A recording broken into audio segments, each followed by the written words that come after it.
Okay, everyone. Hi. As I said a few minutes ago, sorry, we were just waiting for a few people to kind of filter in here. My name is JC Goodrich. Thanks again for taking the time to join us. As I said a second ago, I'm the VP Marketing at Costora. Today, we're going to be talking about measuring success, cracking the code on marketing effectiveness. Quick agenda for the next 45 minutes or so. We're gonna run through just a few intros and do a little bit of housekeeping, learn a little bit about you guys as an audience. Then we'll drop into some basics of marketing measurement, talk about some challenges and solutions that we've encountered at Cosora and how we work through them, and then drop into some real world case studies. Just a few housekeeping items. So please chat us any questions you have. We're gonna save time, 10 minutes or so at the end to talk through any questions that come up. And we will be sharing the deck and the recording of this after the webinar. Quick intros. For the third time, I am JC Goodrich. I'm the VP of Marketing at Costora. Costora is obviously a B2B company. In a former life, I have done a bunch of B2C database marketing, so I dare say target and control groups are very near and dear to my heart. Joining me is also Wendy from Costora. I'll let her introduce herself. Hi everyone, this is Wendy Hu. I'm a customer engagement director here at Costora, so I have the privilege of working very closely with all of our wonderful customers. This is a topic that is near and dear to my heart since it's a conversation we have quite often with our customers around measurement and test design. So excited to chat with you guys today.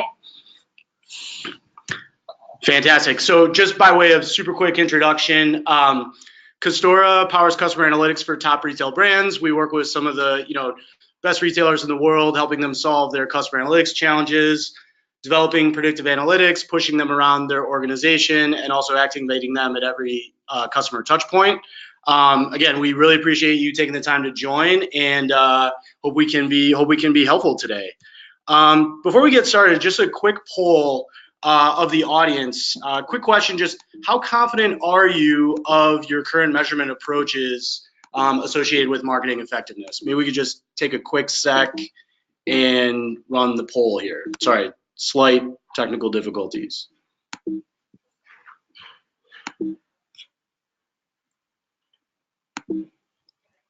No dice? No. That's okay. Sorry, slight technical difficulties here. We will not be running a poll. I know all of you are incredibly disappointed. But if we can get to it later, then we'll. Sounds good. Because it's the most fun thing. Yes. Well, cool. So first why don't we just jump into some basics, as I stated a minute ago.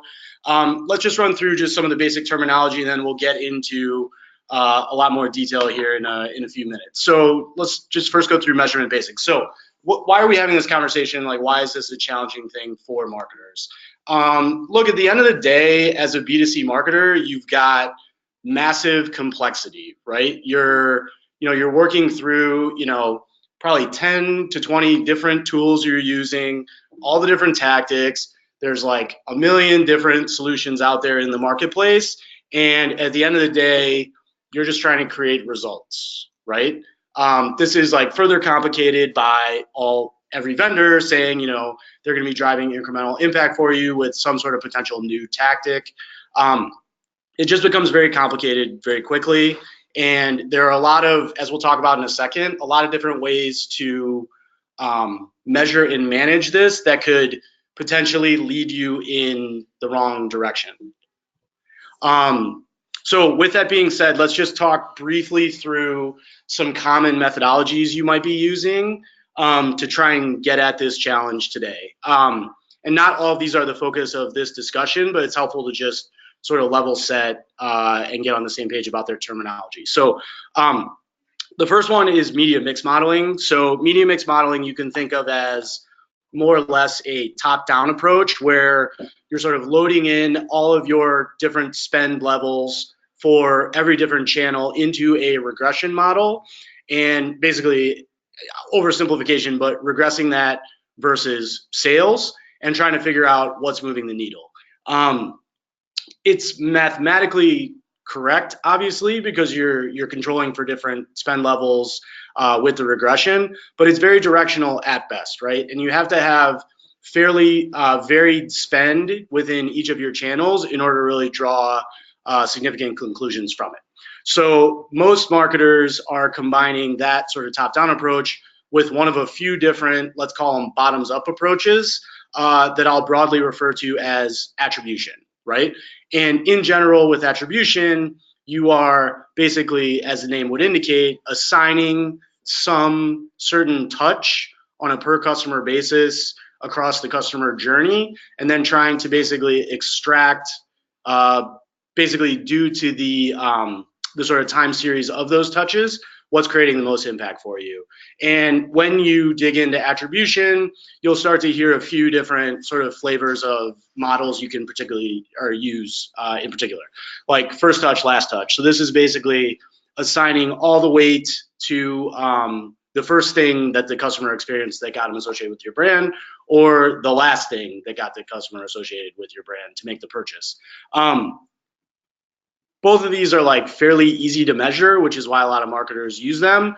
They're also like quite wrong on some level, right? Because while that is interesting to know that like a particular channel or a particular medium was the first or last touch, assigning like immensely disproportionate weight, i.e. 100% to that particular channel, could cause you to draw some pretty bad conclusions about what's actually driving impact in your marketing spend.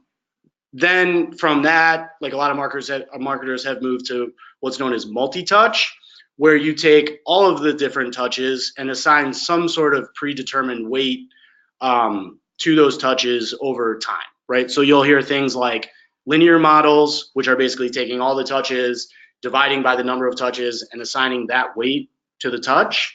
There are other models too, though, like time decay, U-shaped, W-shaped, and you can also custom shape it. If you go into Google Analytics, you'll see, a bunch of different options that I'm sure a lot of you have looked into. These are like on balance, like less wrong than first touch and last touch, but they still assign sort of a predetermined weight, which frankly, like you couldn't possibly know without like actually running the experiments, right? So while they're like less wrong and they give you like a little bit more visibility into what's going on in your customer journey, there's still there are a lot of factors that these are not accounting for outside of the weight of the predetermined weight. That's probably this is a longer discussion. There's a lot written online about this. But it is just at the end of the day, like it's like helpful context and helpful directional information. But it's absolutely not something, if you're spending like, let's say over $5 to $10 million in marketing, that you should be using to power all of your marketing decision making. The only real way to do that is what is the topic of today's conversation, which is controlled experiments, right? And with controlled experiments, as we'll get into in more detail in a few minutes, you're actually, as the name would indicate, controlling for certain factors in your marketing, most frequently the status quo, and then measuring the true impact of your initiatives, whatever they may be. And today we'll talk about, I would say, some fairly sort of like starter ways to do that and sort of the basic concepts, but it can get much more complicated, and we'll talk about some of those more complex methods over the course of our discussion. Great. So let's just start with a few, just winding back into some more basics here. What do we mean when we say incremental revenue? Apologies if this slide is like a little bit pedantic. What we're talking about comparing at the end of the day is, as I said a minute ago, the new thing we're trying, and we're being intentionally vague there because it could be a lot of different things, versus the status quo. And while you might not always be comparing against the status quo, I think the idea behind this is there's sort of a baseline impact your marketing is creating today, and you're constantly iterating, constantly making changes to that. You need to understand, it's very important to understand that those efforts are driving true incremental impact. And we'll talk about how to determine that in a minute. Again, like just sort of reinforcing the point quickly here, it's really the best and only way to answer this question, right? So like when you're going to do something new, what is the difference between doing that new thing and, in a most extreme case, doing nothing, right? What would the customer have done without this potential treatment? And sometimes, like, I mean, we run, Wendy will talk about, and we'll get into it more, but a lot of things you think will work or you sort of like intuitively feel like will work, don't. And it's super important to identify, and you can learn as much from a test that doesn't work as a test that did work.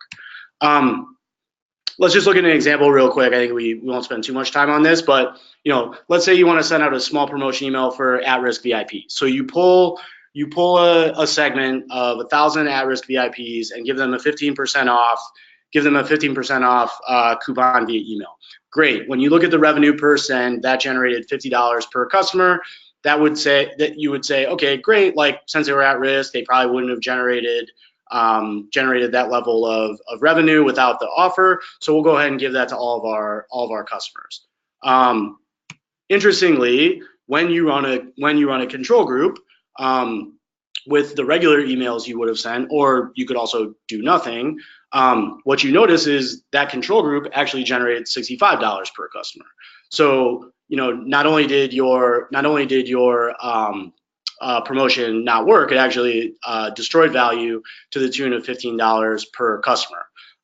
So you can learn from that and offer other things that may not necessarily have such a high monetary value, but could draw them back. This is like pretty common, and we encounter this like almost every day. Again, we'll talk about our case studies in more detail, but it's a pretty common thing, and pulling these control groups is incredibly important for this exact reason, right? So if you were to look at it with no control, which is the right-hand side here, you would lead yourself to believe that there was $15,000 of incremental revenue generated. Maybe you compared it to like the month before or something like that. But actually with control groups, there was actually a detriment, like it actually destroyed value, right, to the tune of $1,000, right? So it's really even the avoidance of rolling something like this out to your entire base of customers adds a ton of value to your business because you're driving actually more revenue at the end of the day. So even though the test didn't work, you still learned a lot. Just one other point here, and then we can move on to challenges. We often see a lot of companies test once and then don't continue testing after that for the same offer, right? And one thing we've observed is that offers, their effectiveness, market conditions change dramatically in retail, even over the course of a couple months.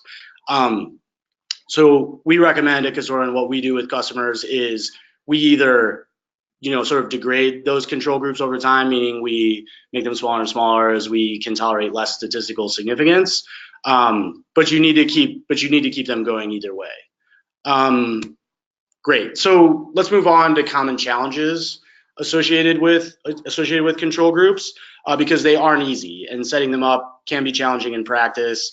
And we're going to present sort of a framework for dealing with some common challenges that we use, and then get on to some of the case study examples. So there's really two main challenges here. Again, we're trying to determine incremental impact of something new and different by comparing to the status quo. And there's really two key challenges. One is like, it's not always possible to control at the level of detail you would want. That's one factor we'll talk about. And then the second factor is, it's not always possible to account for what we call confounding factors, or sort of like additional variables that would come into play and could impact your test. And we'll talk about some examples in a minute here. So challenge one, just setting up the control. Again, to run a control experiment, your control group needs to be an exact statistical random sample of the target segment in order to measure the impact of your treatment. So the status quo could be a normal email. The new thing would be a discount email. Your challenge as a marketer is making sure that the only difference between those two things is the discount itself. Again, that's not always possible, right? So you have in-store initiatives, you have acquisition efforts where it's more difficult to pull a control group. You have other marketing activities going on that could influence things. So you need to be able to make sure that that control group is truly random and is controlled for the duration of your experiment. Challenge number 2 are the confounding factors. So in this example, when you're putting forth an offer of, let's say, to use our same example, of 15% off, you are also potentially changing other things without being totally cognizant of it. So, for example, if you send over a spec to your creative team and they build a 15% off offer, but they sort of like change the email to make it, more engaging, or have new creative, or have slightly more vibrant copy, that is part of your test, and you may not realize that, but it will affect the customer's response to that offer, and we'll talk about how to deal with that in a second. So this is a simple framework we use to deal with different tactics, or to sort of expose different tactics you can take in your experimental design. So again, challenge 1, is a controlled experiment even possible? Yes or no, right? So if yes, let me go through the XY axis first. Challenge 2 is the potential impact of confounding factors. So have we eliminated sort of all of the variables that could be impacting the results of the test? In a situation where it's straightforward and you're able to control for the experimental design and there are no potential confounding factors that you can think of that would influence it, you can pull a simple holdout and control group. And we'll talk about that very quickly, but it's pretty straightforward. In a situation where you cannot control for the experimental design, but you feel like you've eliminated a lot of confounding factors, you can use a lookalike strategy to design your experiment.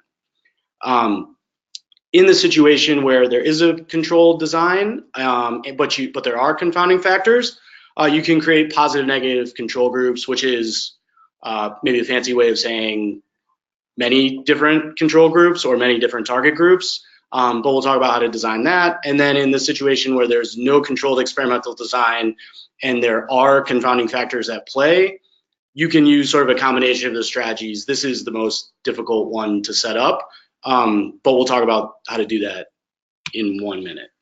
So I won't spend much time on this. Simple holdout and control. Again, new thing to test becomes the target. The control group is a statistically valid sample of that same audience without the treatment. So in this example, you could say, okay, we're trying to test a predictive affinity-based offer treatment with just a standard rules-based approach, right? So you could pull a segment of customers, randomly sample those into 2 different audiences, and hit one with the personalized treatment, hit one with the rules-based. Pretty straightforward. Simulated control lookalikes. This comes up in things like where it's difficult to pull individual customer lists, things like in-store testing, like clienteling, for example. So if you were trying to do the same test in a store, you would have to, so let's say you're trying to design a test of predicted affinity scores and making recommendations. So you would basically say, okay, in store A, we're going to make sure they're following this sort of decision process for giving recommendations, and in store B, we're going to let them use the existing process. Again, like controlling for that in a single store is like very difficult. Picking random, for example, like picking random people walking into the store for specific treatments would be pretty operationally challenging. So the solution here would be to do something like find the sister store. Now you would have to pick a store that has sort of similar, socio-demographics or location or skill of reps. And we'll talk about that in a second with confounding factors. But in a situation like this, that could be at least probably better than no information on the incremental. Getting into the sort of additional scenarios on the bottom, let's say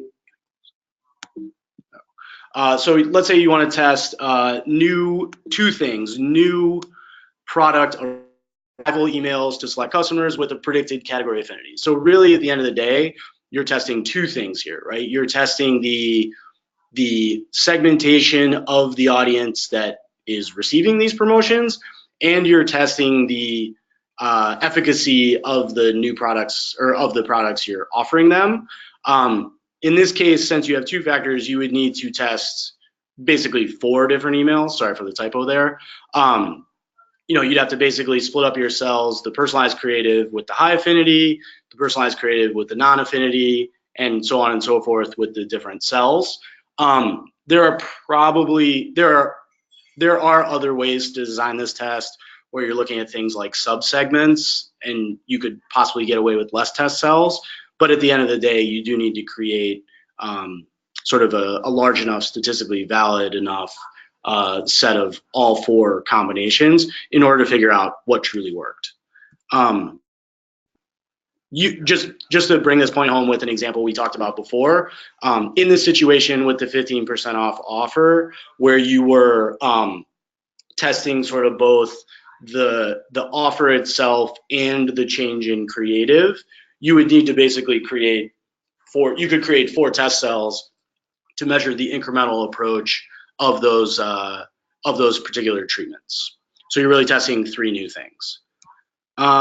The final scenario here, and then we can get into some real world examples with Wendy, is the same example with the clienteling, where you're trying to control for some of the confounding factors, right? So let's say, you want to create a, personalized or affinity-based recommendation process where you're, based on either the persona, the area of the store, or some other indicator, creating specific offers, but you have no idea if the baseline is the same within each store.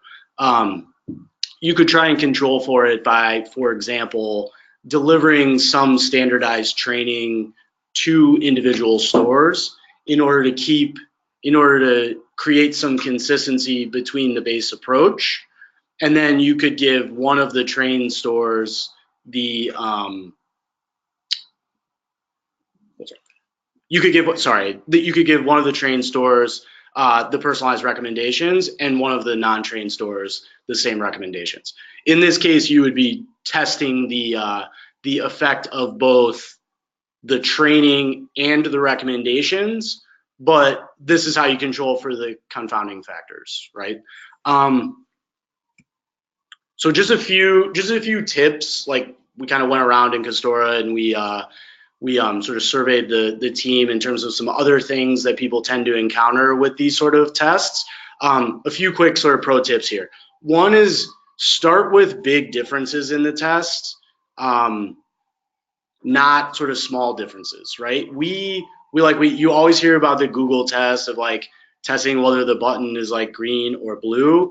At the end of the day, as marketers, a lot of times we feel like small changes are bigger than what the customer or the prospective customer would actually realize.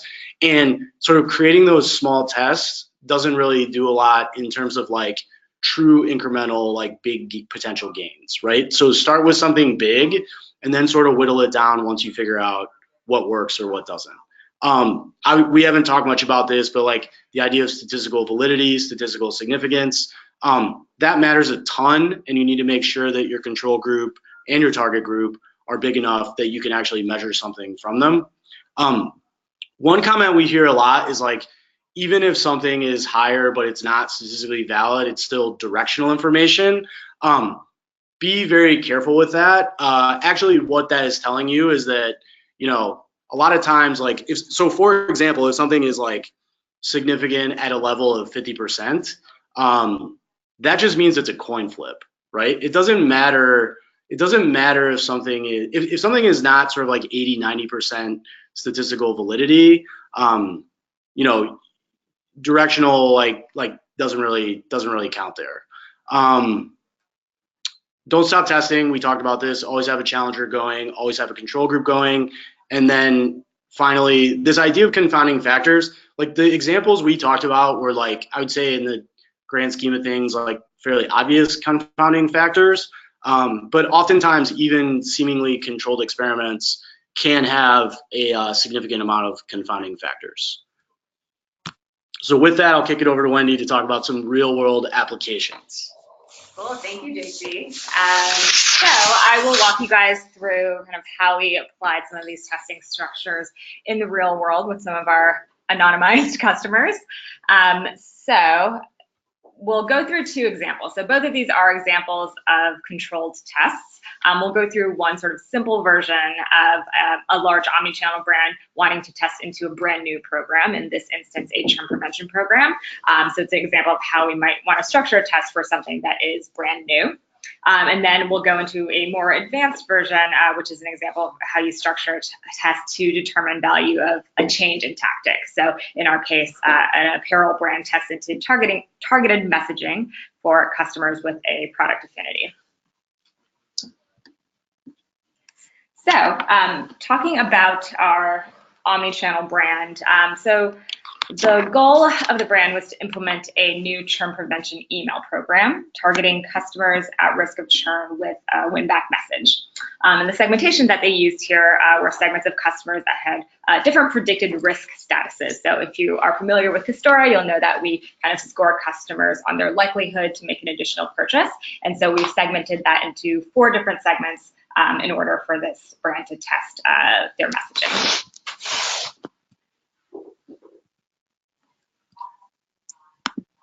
Sorry. So this is what the test design ended up looking like. So on the left-hand side, you have our 4 segments, and then you have our control treatment, and then 2 different test treatments. So this is what they ended up launching with. And at first glance, it looks like there's a lot going on, but actually this is just an example of the simple holdout control test that JC had mentioned before. So they're, in terms of what they ended up using as a control, because this was a brand new campaign and there was no precedent, the control ended up just being no message. And then they tested out 2 different offers for each segment to see which one was most effective at driving incremental purchase. And then taking a look at the results. So they ended up tracking this test over a 3-day period. We're looking at, revenue per user as our main metric. And this is from omnichannel transactions over the tracking period. And what we can kind of interpret from these results is, for the cooling segment, offer 1 showed lift over control much more so than offer 2. At the at-risk group, we saw that offer 2 won out. High-risk group, we saw that neither outperformed the control, so there might be need for additional testing there. And then for the loss group, we found out that, hey, both offers actually beat out the control. So we may want to continue testing both to see if an obvious winner comes through. Just one point to add on this, just going back to the statistical significance. So many people would look at, say, for example, the high risk segment and say, oh, test 1 doesn't work there. It's going to lead you to bad conclusions and to put forth a lot of effort without knowing if it's actually going to work. So I think just like I don't know, do we use a specific statistical significance, like 95 versus 90 when we're doing this measurement? Yeah, I think it really depends on the customer and what they're comfortable with. Yeah. And also size of audience. Yeah, I would say anything less than like 85, you're getting into potentially poor decisions, frankly. Cool. And JC brings up a good point. You might think from this test, cool, like we see some clear winners, maybe we just move forward with what we see is working. But that idea of statistical significance does come into play here. So if, we see that maybe 2 things are working or like it looks pretty close, that's a good sign that we should probably continue to test until we see a more clear winner come through. Cool. Moving on to the second example of our women's apparel brand. So this is a slightly more advanced test design. So many of a retailer's emails are going to be merch driven, and we always kind of run into the risk of sending category specific messaging to customers that may not find that category to be relevant. So for this brand, to move away from kind of that batch and blast method. They wanted to send category-specific messaging to a more relevant audience, so folks who might be interested in that specific category. So they tested using an audience identified to have a predicted affinity for, in this case, the footwear category. So this is the testing structure that they landed with, and the primary question that we're trying to answer here is, should we send our footwear focused messaging to a targeted audience instead of the whole list? So you might ask, what is the point of all these extra treatment groups? Why does this look so complex? So going back to kind of what JC mentioned before, we are really testing multiple variables here. So we're testing the segmentation itself. Is the footwear affinity audience actually more interested in footwear than the general base? And the general base here is represented by a random sample. And we're also testing the effectiveness of the piece of communication. So does this footwear email actually drive people to buy footwear? So the test design we have here is that we actually split the audience into the identified footwear affinity audience and then a random sample, again, representing our kind of general customer base. And then for each of the groups, they received, a third of them received a footwear specific creative, a third of them received a multi-category or generic creative, and then a third of the group was a holdout control. Cool. And then in terms of the results, so in this case, we were looking at conversion rates across the different groups, so who in that group ended up making a purchase within our tracking period. And I guess upon first glance, it does look like the footwear audience, indeed converted the most from the footwear creative, which is great, right? That's one of the things we're testing for.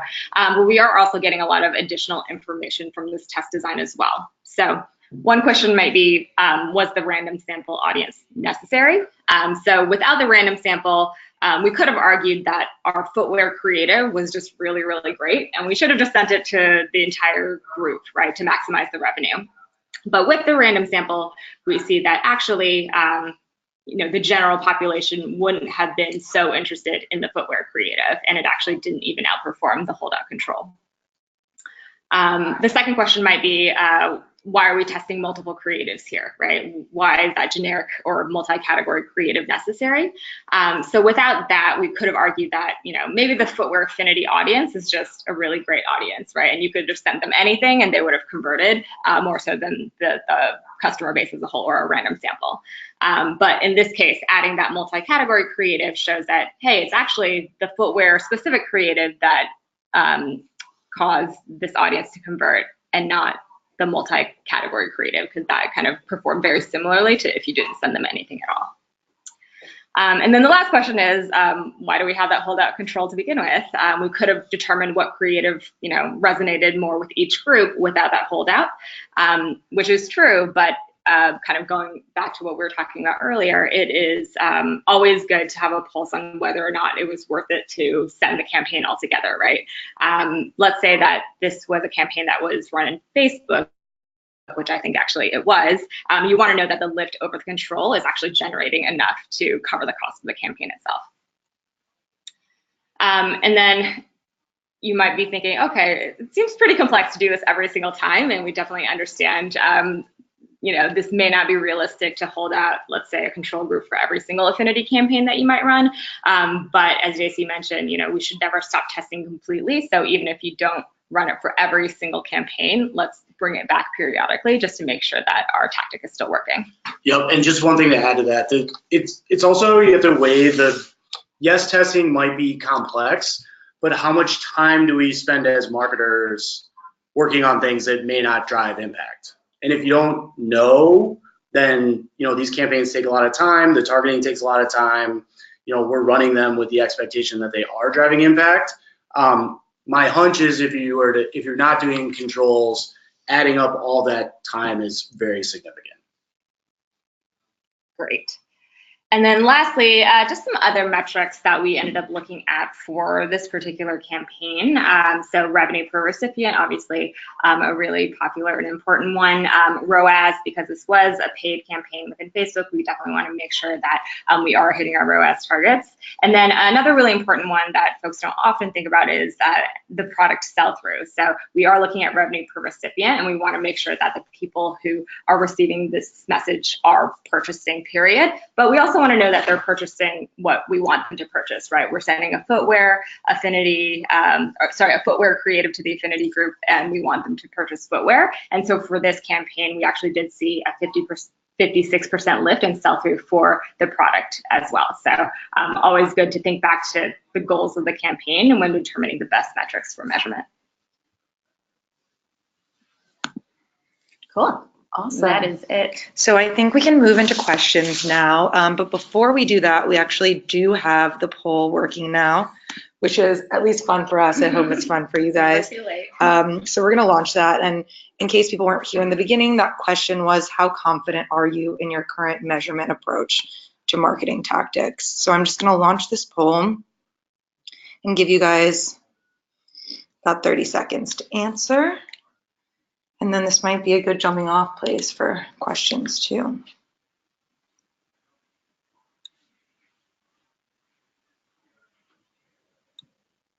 All right.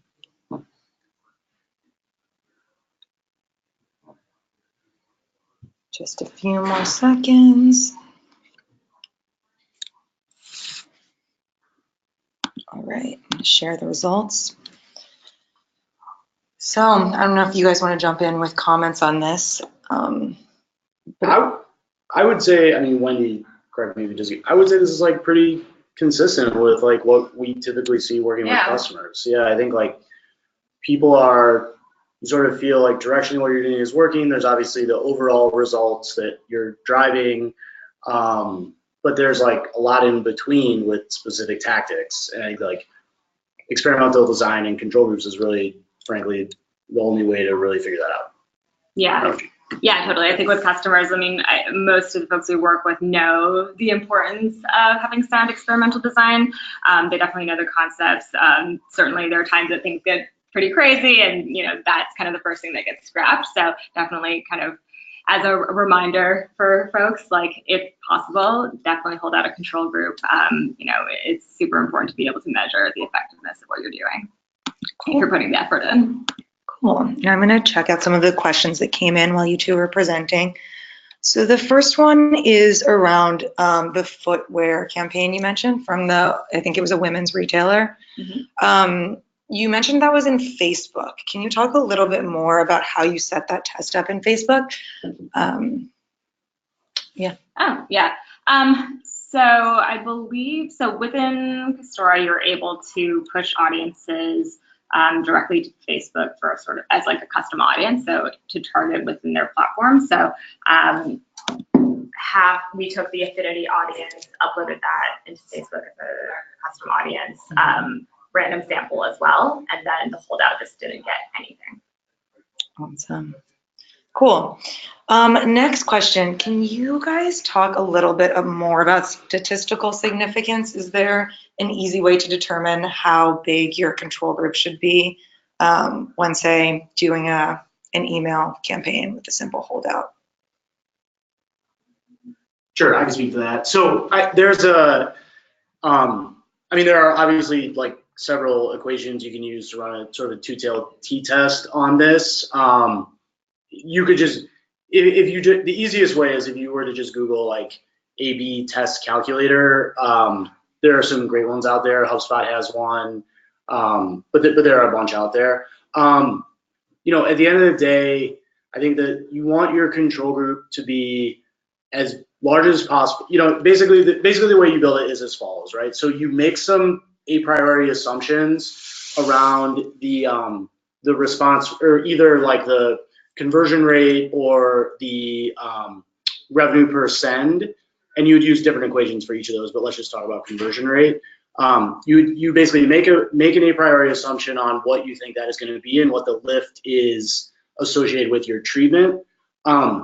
Using that, you can work backward into based on the statistical significance that you're willing to accept. And again, like generally, like call it 80, 85 is probably like a good floor. And then based on that, you can plug in those probability assumptions. So basically you're answering the question, if I were to see an X% increase off of the baseline in this test cell, would I be able to say with 80% certainty that that was driven by the test? So you have to sort of make some assumptions about how you think the campaign is going to perform, plug them into the calculator, and then see if that result would be statistically valid. Obviously, the implication there is if you get results that are less than that, you can't really say that the test was successful, even if it is like higher just based on the actual result. So you can sort of use those assumptions to work backwards and basically plug those results into the calculator, and then see if you would have been statistically valid. If you're in a situation where you just don't know, I would say sort of like 10% is probably like a good sort of base, lift associated with your effort. And, if you really don't know, you can basically just use that and then double the size, for example, which would give you more margin of error for statistical validity. Awesome.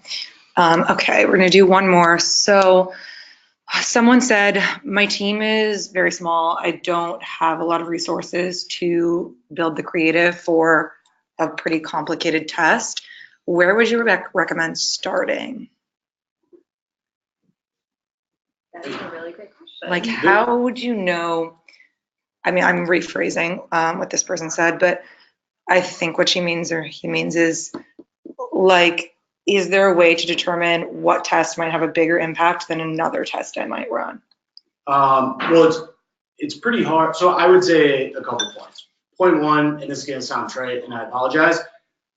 What are all the other tests or other things you're doing that you don't know is working if you're not doing this with your test, right? So there is an argument to be made to say, okay, let's take all our major initiatives, pull back on some of the things we're doing, and really sort of like parsimoniously go through all your different initiatives and test them. So that gives you capacity right there to be able to do this. In terms of like the exact creative, my suggestion would just be to pick two extremes, right? So like you want to be creating like enough variance in your test that you will get either a like very positive or very negative result. Obviously, very positive is what you're shooting for. But a lot of tests I've seen people create are like, at the end of the day, like not that different. So you could use things like, there's tools online. One thing we use here at Castora is, it's called like a 5-second test, or it's something like that. It's basically allowing you to quickly like cycle through things. And you can start to get a feel for like what consumers actually believe is truly different. So I guess the main point of the story is like, make sure if you only have so much capacity that your tests really count. Yeah, and one suggestion that we tend to give teams that do have limited creative bandwidth is try to work with kind of what you already have, right? Take a look at your marketing calendar, figure out, what sends are already going out, like in the affinity example, that are pretty niche that we might want to insert some testing, and just use what you have. You already have that creative, generated for that specific campaign. Let's insert a potential test with an affinity audience versus a non-affinity audience, or potentially inserting a generic creative that you guys have somewhere in the archives as a substitute, right? So, working off of what you already have before kind of starting from scratch somewhere is a good place to look. Yep. One other point in addition to that. There are a lot of resources online that can scale creative for you fairly quickly and inexpensively. Fiverr is a great tool. There's a lot of talented people there where if you have well-documented brand guidelines, they can help you spin up new versions very quickly and frankly like code them into your marketing automation or ESP. Another good one that we have some experience with is Lightboardly, which is sort of like an agency, sort of a virtual agency that are able to take on, sort of creative projects very quickly with freelance creative resources. So those can also be good alternatives. I would argue, like, if you're able to show the impact of your tests, it's much easier to get creative resources for your tests, because you can actually prove that those tests are creating business impact. So it's another couple options for you. Awesome. Well, I think that is all the questions for today, but I know we covered a lot, and if you guys think of more questions, feel free to email us. It's jc@costora.com or wendy@costora.com. We're always happy to answer questions about control groups. Absolutely. It's what we do every day. Thank you, everybody. Thank you, guys. Have a great rest of the day. Thank you.